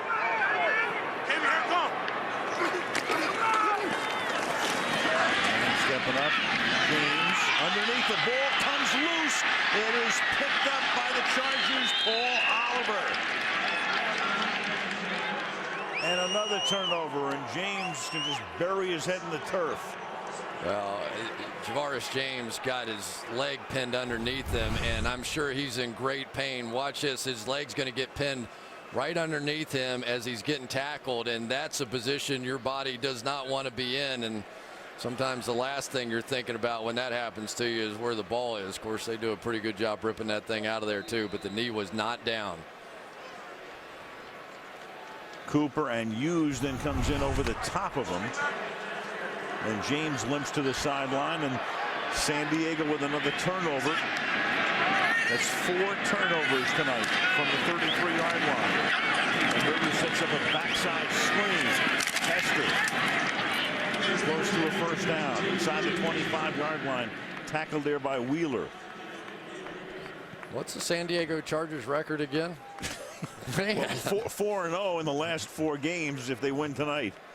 Yeah, this is one of those teams that you know, they've done it every year. It's almost hard to explain how they can start off so slowly every season. They made up 3 games, I think 2 years in a row. They were 2.5 games back this season, and they look like they're on schedule to do what they always do, make that late run. Second down and 1.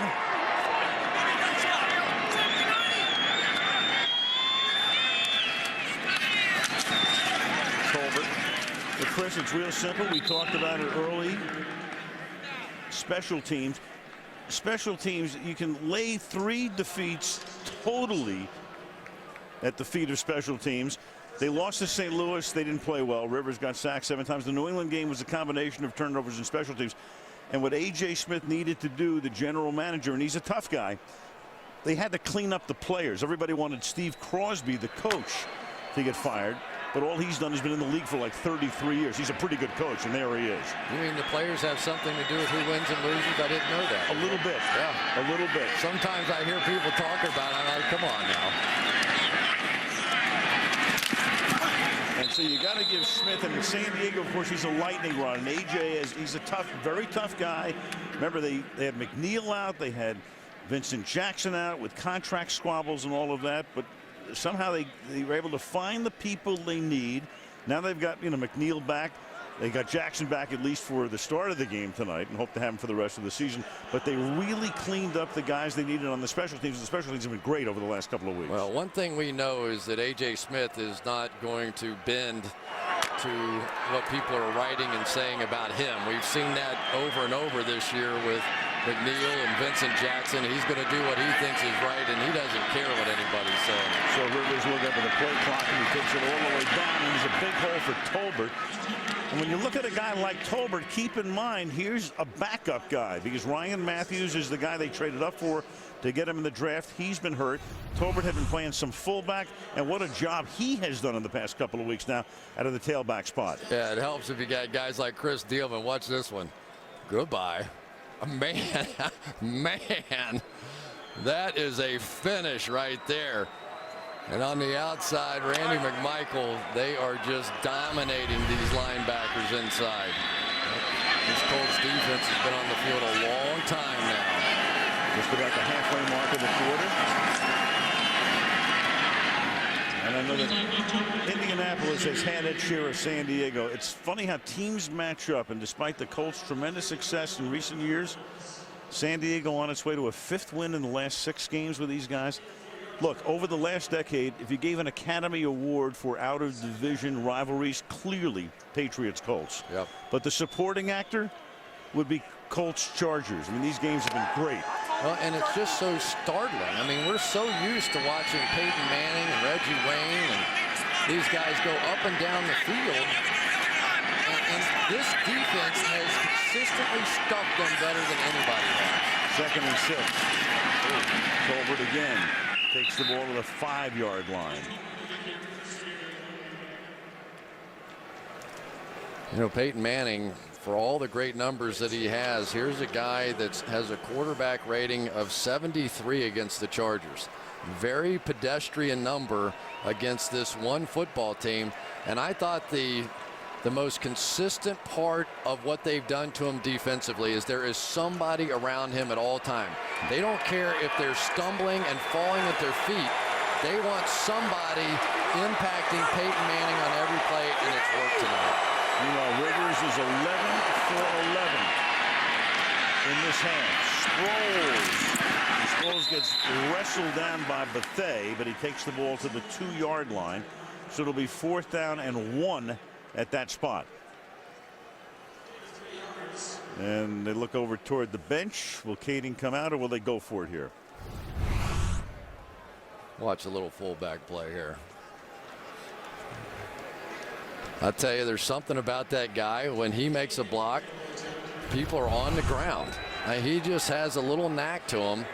And I think Norv Turner doing the right thing here, don't you? Just keep piling those points on the board. It'll still be a 3-possession game. I think Rivers wanted to go for it. I mean, the downside is you don't make it. You still pin Indy deep. Kading, meanwhile, will kick the field goal. That's a 20-yarder for him. And Nate Kading tonight with 5 field goals. 36-14. Colts. Not too many nights like this in Indianapolis, where the Colts have had such a dominant decade, but tonight getting their heads handed to them. 36-14. Kading. To Brandon James. So plenty of experience running back kicks tonight, and again that Charger return coverage unit does its job.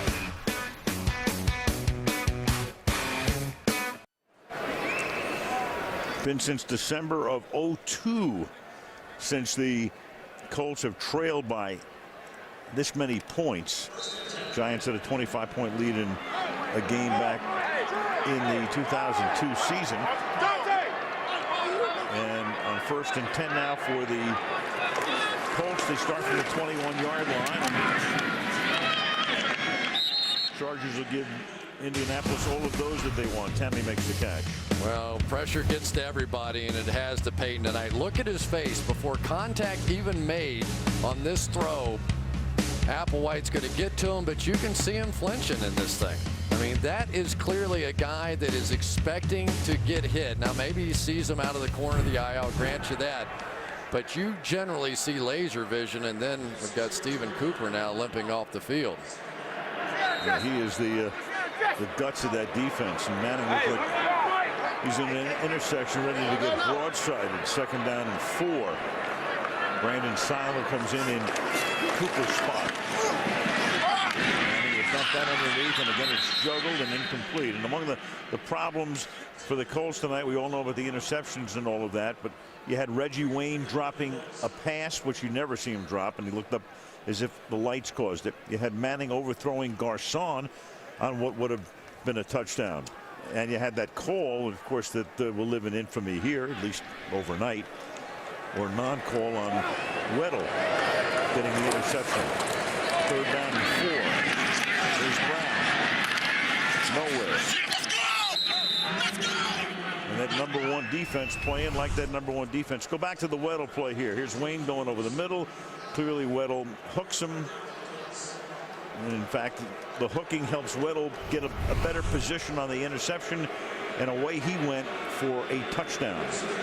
Yeah, and it was the Chargers game to that point anyway, but that one really turned the tide of it. And for a Chargers fan, the injury to Stephen Cooper has to be their biggest concern right now. McAfee's kick. Sproles. And Sproles breaks away and gets it out to the 43-yard line with 4 minutes to play in the 4th quarter. And the Chargers ready to go to 6-5.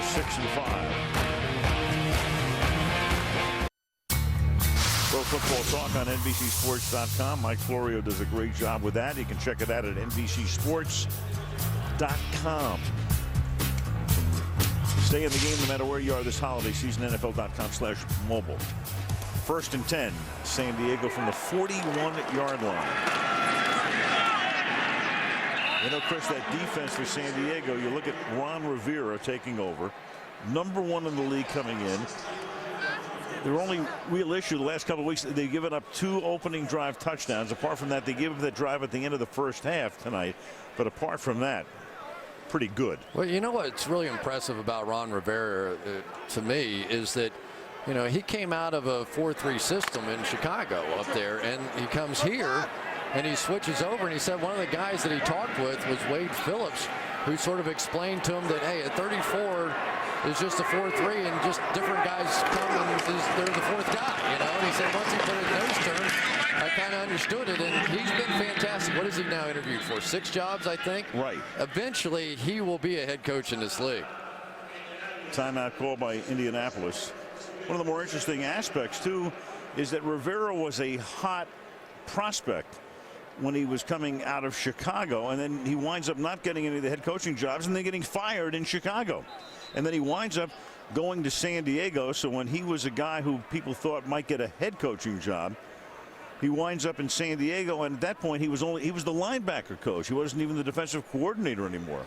Yeah, but it didn't take long, did it? And, right.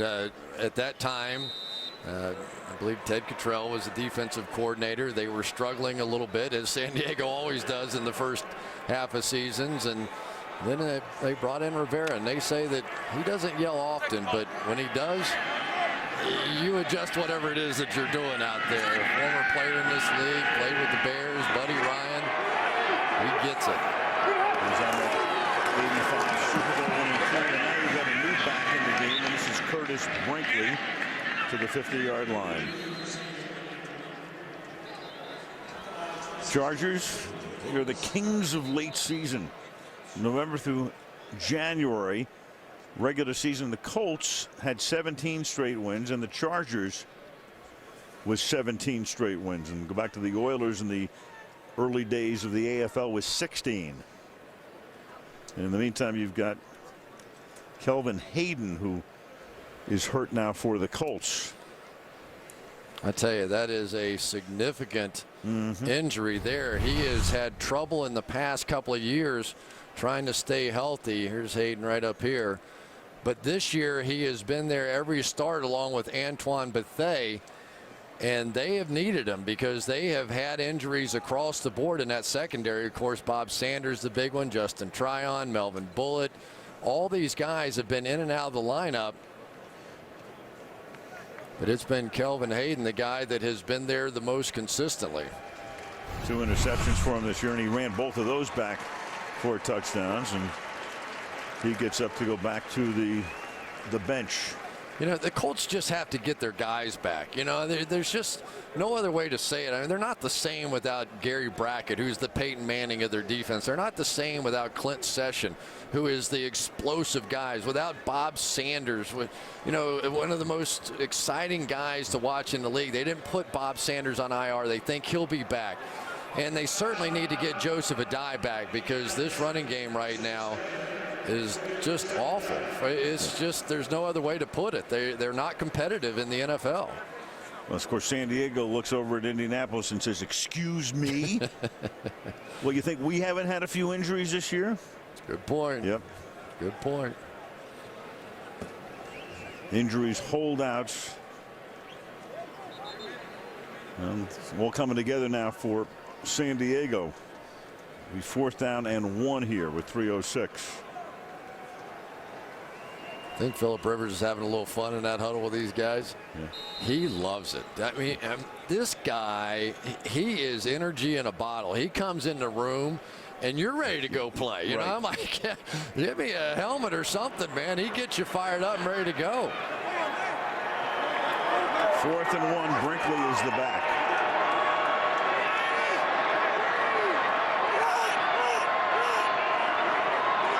If they go for it.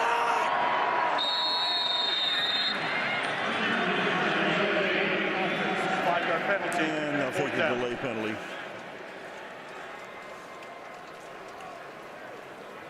Colts 16 yards on the ground tonight. So way down, and again, that Charger defense, that Indy had those 2 drives. First one of the game, last one of the half.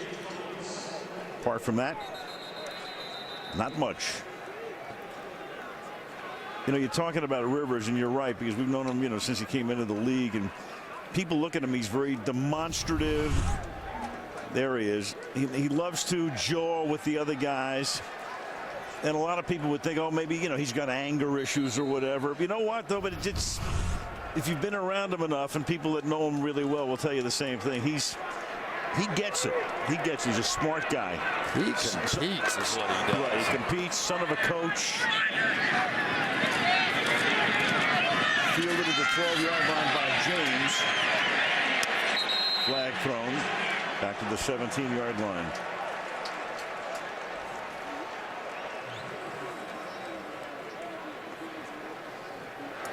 Personal foul, face mask, number 87, kicking team. The 15-yard penalty will be added to the end of the run. First down. It's Kelly Washington, one of the guys they picked up to shore up that special teams unit. Number 1 yards per game and yards per play. That defense, pass yards, yards per pass play. 32 sacks coming in tonight. 14 guys with at least 1 sack apiece. They have 1 sack tonight, and so NFL leaders in all of those categories, and come into Indianapolis. Road game, a tough road game, a tough opponent, obviously, despite the injuries, in a place where the Colts almost never lose. Now turning this performance, and then that is caught inside the 25-yard line, or does he hold on to it? No. Reggie Wayne did not have possession. Through to the ground. Kaysen with the coverage on the play, and now Wayne's slow in getting up.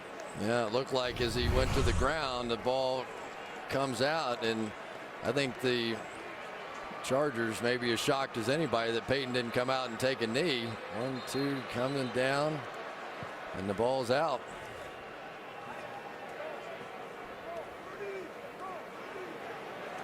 You're sort of making that catch in the process of going to the ground, I think, is what they're going to end up calling. But speaking of competitive, those 2 guys haven't given up on anything, despite the fact that this game is well over.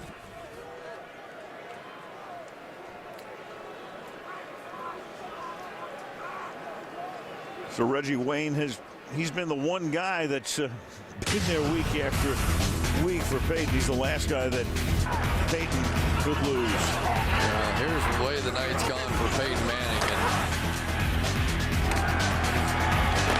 he's not going to end up with a lot of sacks in the game. And if you hadn't watched this one, you wouldn't understand the type of beating that he took out there And it is effective, and it's almost entirely. It's easy to blame the offensive line, and they haven't had a great night today. And I don't want to say that, but it has been mostly because they can't run it at all. And Jeff Linkenbach has struggled. He's trying to make the transition to guard, but he's never played there. He doesn't know. He's doing the best he can, but they are hurting at the guard positions right now. 12 carries, 16 yards. For the Colts composite lead tonight. 2nd and 10 from the 34.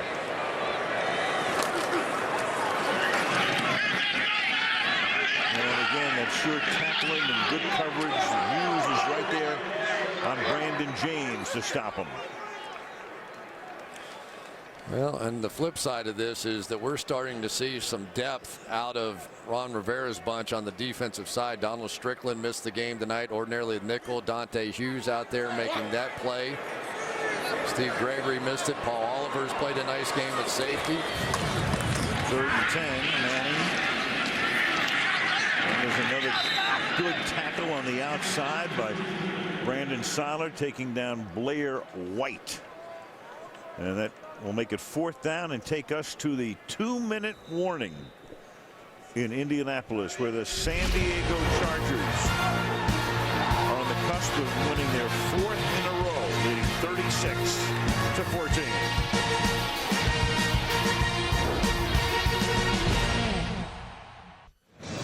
That's next week. More action tonight. The post-game report. Andrea will be talking to Phillip Rivers and also Kevin Burnett, who got things started for San Diego with that interception return for a touchdown. Everybody's going to wrap up the game. We'll look ahead to next week's game.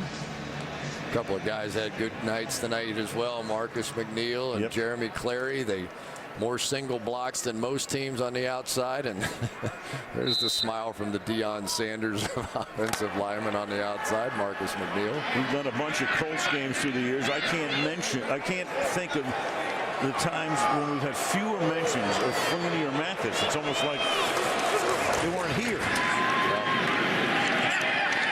I'll tell you who was here, though, and that is the guy in the middle for the San Diego Chargers, and that's Antonio Garay. I didn't know much about this guy, and I put on the tape and started watching him. He dominated tonight. He almost single-handedly took away the running game of the Colts. Does a pretty nice job with his pass rush, too. Champion wrestler back at Boston College. That's Brown. And that's their best run of the night. For Jim Caldwell, it was a beautiful start last year. Took over for Tony Dungy and went 14-0. Then they gave up in those last 2 games against the Jets and at Buffalo, in 2 games that didn't mean anything. They weren't the perfect season. And now this season they're going to be 6-5 after this game. So that's 6 wins and 7 losses in the last 13. And they don't win this type of game. They just don't. We used to see it with Tennessee coming in here, or Jacksonville, or teams that could really run the football. If you can turn it into a physical game with the Colts, you have a pretty good chance of winning, and nobody does that better than San Diego. And it's White, and he'll make the catch and is inbounds at the 24-yard line. One other guy we need to acknowledge tonight is that Mike Tolbert, who had 26 carries for 102 yards. So that's 2 weeks in a row for Tolbert, filling in for Ryan Matthews as the #1 back. And they might not be able to dislodge him the way things are going. Yeah, Ryan Matthews might be filling in for Mike Tolbert next time around. And here's Manning throwing, and that's going to be picked off in the end zone. And that is Kaysen, who makes it 4 interceptions of Peyton Manning tonight.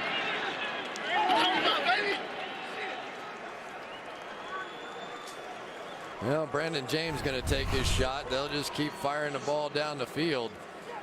But, you know, Peyton Manning, I said this about Eli last week, and I'll say it about Peyton too.